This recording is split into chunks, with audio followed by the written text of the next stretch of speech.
Sea siempre alabado Cristo, nuestro Señor. Nuestro Señor. Nuestro Señor. Sí. Padre Peter, la trampa para los cristianos ignorantes, ¿cuál sería? La trampa para los cristianos ignorantes o superficiales es lo que yo llamo la persuasión negativa o la disuasión. Es un engaño, es una trampa que ellos utilizan para... que las sectas utilizan, que utilizan también los evangelistas. ¿Cómo? Los evangelistas.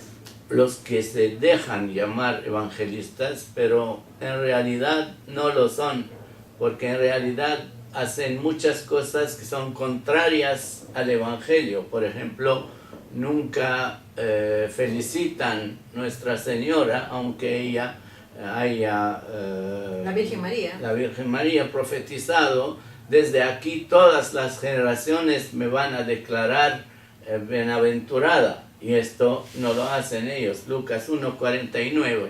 Pero también, digamos, los no cristianos que quieren conquistar a cristianos utilizan siempre esta trampa, este engaño.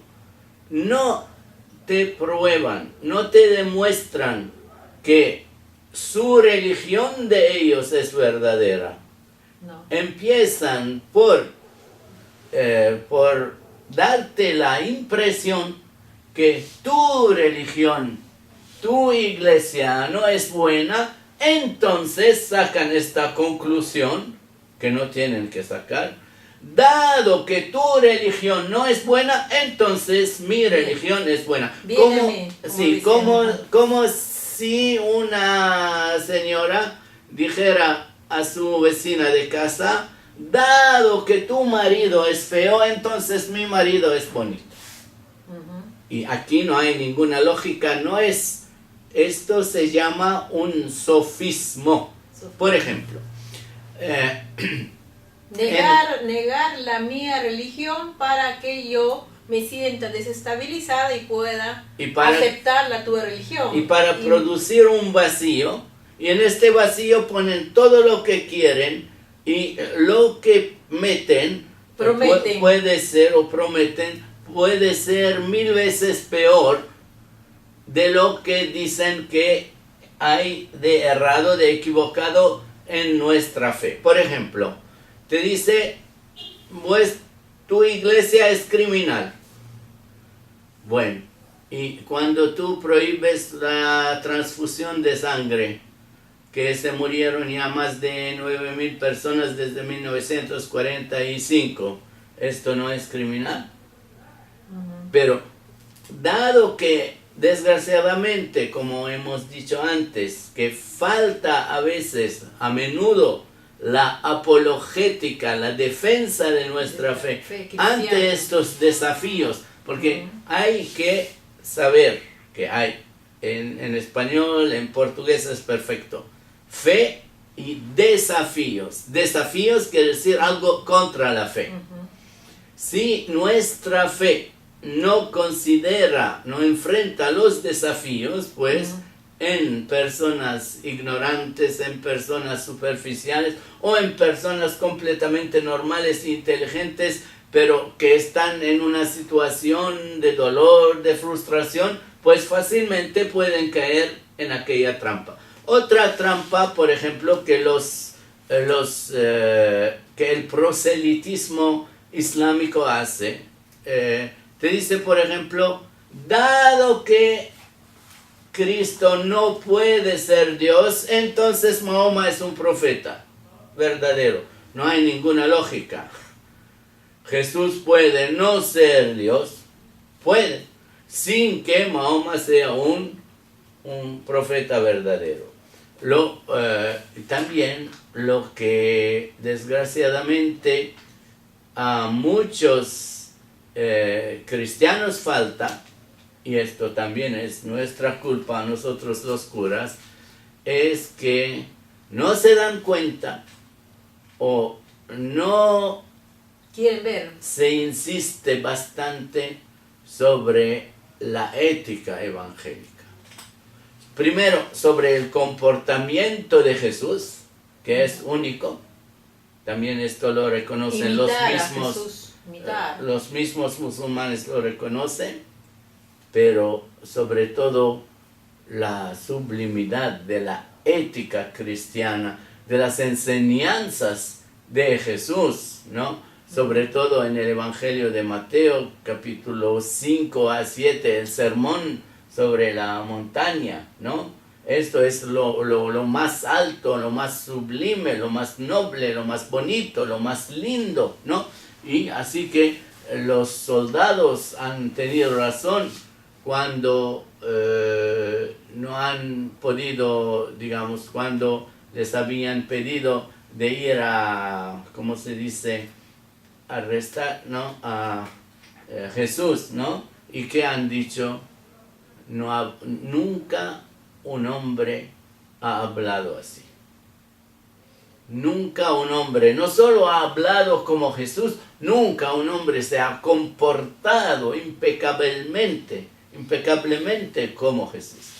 Entonces yo quiero insistir sobre esta trampa, donde te dicen, y tú, dado que tú no has estudiado la Biblia, no has escuchado en la catequesis, en la predicación, que hay tales objeciones, entonces eres sorprendido, ¿no? Y caes en la trampa.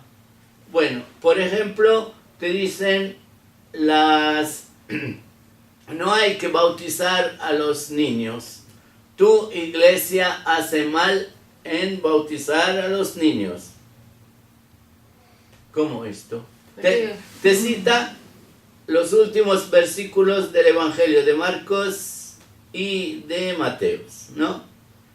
Ir a evangelizar todas las naciones bautizando. Entonces te dicen, hay que bautizar después de haber enseñado, después de haber evangelizado. Ay. La trampa es que te cita algo del fin de la vida terrestre de Jesús. No te cita lo que Jesús había dicho antes sobre el bautismo con Nicodemo en Juan 3, que si uno no naciera de agua y de Espíritu Santo, si uno no naciera de nuevo, a palabra griega anosen, o significa de nuevo, o significa de arriba, no puede entrar al reino de Dios. ¿Sí? Y Nicodemo le pregunta cómo uno puede volver al vientre, a las entrañas de su mamá. Dice Jesús que no, hombre, es que se trata de nacer de agua y de Espíritu Santo. Entonces, el bautismo cristiano es un renacimiento que tiene que tener lugar enseguida después del primer nacimiento, sino, hablando de los hijos de los cristianos, no de los otros, lo que nace de la carne es solo carne, lo que nace del espíritu es espíritu. Entonces nuestros niños, nuestros hijos, que no son bautizados, son solo seres carnales. Nuestros hijos, nuestros niños bautizados son carnales por el nacimiento del cuerpo y espirituales por el renacimiento del agua y del espíritu. Y yo, por eso que es muy importante en este libro, Espejismos y Realidades en castellano, la respuesta a las objeciones. Hay otro libro escrito por Padre Yaqub Saadi y he tenido la honra de participar. Se llama Fe, Escritura, traducido al portugués. Esperamos de tener una traducción española y contesta con versículos bíblicos a las objeciones de nuestros hermanos los protestantes, pero la fuerza de una objeción es que te sorprende y tal vez no hemos como pastores, como maestros de la fe, no hemos hecho bastante en este campo, porque sencillamente para nosotros, digamos sin pretensión, para nosotros teólogos, muchas de estas objeciones no son importantes, son, perdonen con el respeto, son ridículas, sí, para nosotros, ¿no? Pero para el pueblo de Dios, que a veces no tiene bastante instrucción, pues a veces tienen otra cosa, por ejemplo, aquí hablo del proselitismo islámico. Dado que tu Biblia es falsificada, y yo te lo hago ver aquí, este texto, otro, y te lo enseña. Entonces, no lee la Biblia, no lee el Evangelio para abrir su corazón, sino para abrir sus ojos para criticar. Entonces, ¿cuál es el sofismo? Es decir, un modo falso, engañoso de razonar. Dado que tu Biblia es falsificada, entonces el Corán es la palabra de Dios. No hay ninguna relación entre la primera parte, que en filosofía llaman primicia, y la segunda parte. No hay ninguna lógica, pero hay personas que caen en la trampa. Tengo que decir, con todo el amor para nuestros hermanos, los musulmanes, que ellos aprovechan del hecho que nosotros, sobre todo en países del Oriente Medio o del Oriente, no podemos criticar al Corán. Ellos aprovechan de esto para criticar el Evangelio. Y esto tampoco es justo. No hay un equilibrio. No hay equilibrio. No hay justicia. Si tú, hablemos, digamos, en un modo moral. Si tú eres religioso, tienes que ser justo. Tienes que seguir la moral, la ética. En la ética hay justicia. Tú te permites de criticar, digamos, el cristianismo, el evangelio, pero no permites al cristiano de criticar el Corán, el Islam. Para nosotros, para dormir tranquilos, para no tener problemas, digamos esto, y lo repito para las personas que entienden el español, que nosotros, a pesar de esta justicia, nosotros, digamos, la gente que conoce el Evangelio, que conoce el cristianismo sin presunción, nosotros no necesitamos de criticar el Islam, el Corán, el budismo, el confucianismo. A nosotros Jesucristo y el Evangelio bastan, y como se dice en italiano, basta e avanza, ¿no? Entonces, pero esto no tiene que ser, no puede ser, no debe ser un pretexto para que muchos musulmanes se permitan de criticar nuestra fe.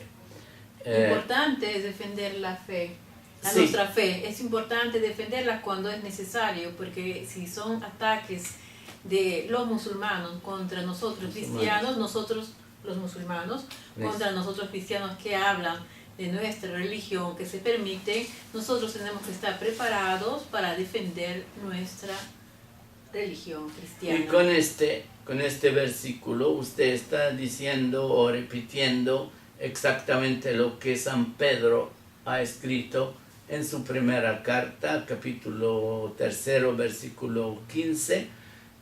Santificad el Señor Cristo en vuestros corazones y seáis siempre prontos, siempre dispuestos para defender la causa o la razón, para defender, apología, la razón, logos de la esperanza que está en vosotros. Bueno, mil gracias por ahora. Gracias.